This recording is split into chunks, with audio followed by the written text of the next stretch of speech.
As I drove away, I was thinking to myself that maybe I had actually lost it. The years of stress and too little sleep were finally catching up on me. You see, I have never slept much. Most of my life I have just stayed awake most of the night, thinking. I used to wait up for my mum to fall asleep just so I could sneak in and secretly snuggle up to her, otherwise I wouldn't be able to rest. I think I noticed things about life better than most children.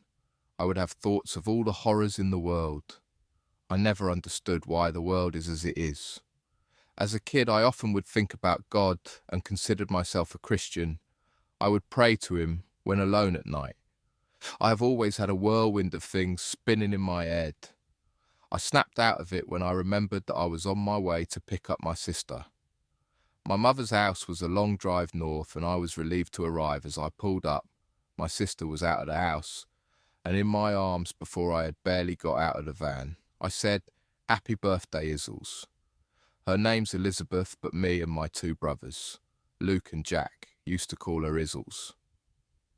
"I missed you so much, thank you for coming." She had the biggest smile on her face. "I wouldn't have missed it for the world," I replied honestly. As I looked up, I saw my mum walking over. She hugged me. "How are you? Are you sleeping well?" "Yes, I'm fine, Mum. I have a perfect sleeping pattern now," I lied, somewhat sarcastically. "Good to hear, Dennis." I think she could tell I was lying, but just avoided questioning me. I turned to my beautiful grown-up little sister. "Are you ready then, Elizabeth?" Suddenly realised how grown up she was getting. It's amazing how time flies. "Yeah, let's go already. Drive on." She jumped into the van with excitement. I drove off as my mum waved. I was taking her shopping in Milton Keynes. Elizabeth barely stopped talking. She had so much to tell me. How she was doing at school, how she was enjoying the summer holidays, and how much she wanted me to see her more often.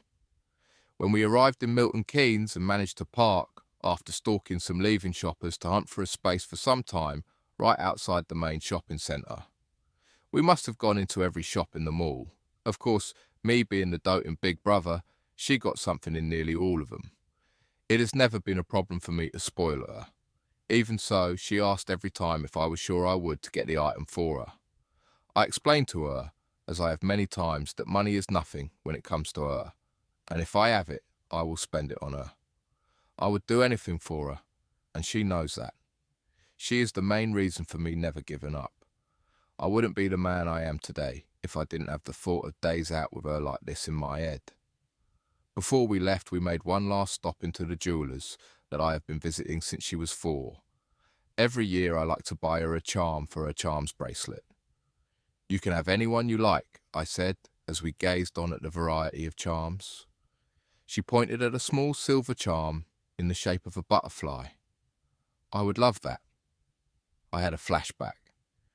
You know, when you were a baby, the first time we ever spent any time alone, a butterfly came over and landed on your buggy while I was just talking to you. "You're such a liar." "Why would you talk to a baby?" Elizabeth replied in her joking way. I smiled and bought the charm as the fitting end to a fun shopping trip. I drove her towards home, but just as we pulled up outside, she began to cry. "What's wrong?" I asked. "Why have you never been here, Dennis?" I felt tears building up in my eyes, but I kept them in with a few deep breaths. "I'm so busy with work, Izzle." She just nodded her head sadly.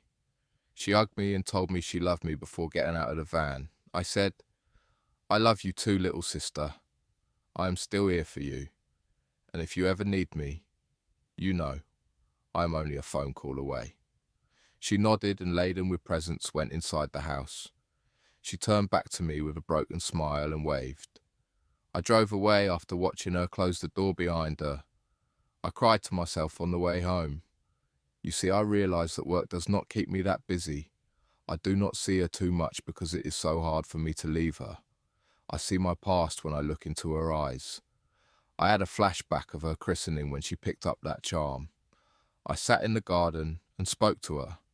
She couldn't walk or say a word, but she seemed to understand exactly what I was saying. I told her then, "I'm sorry, Elizabeth. I want to be here with you. It's not my fault.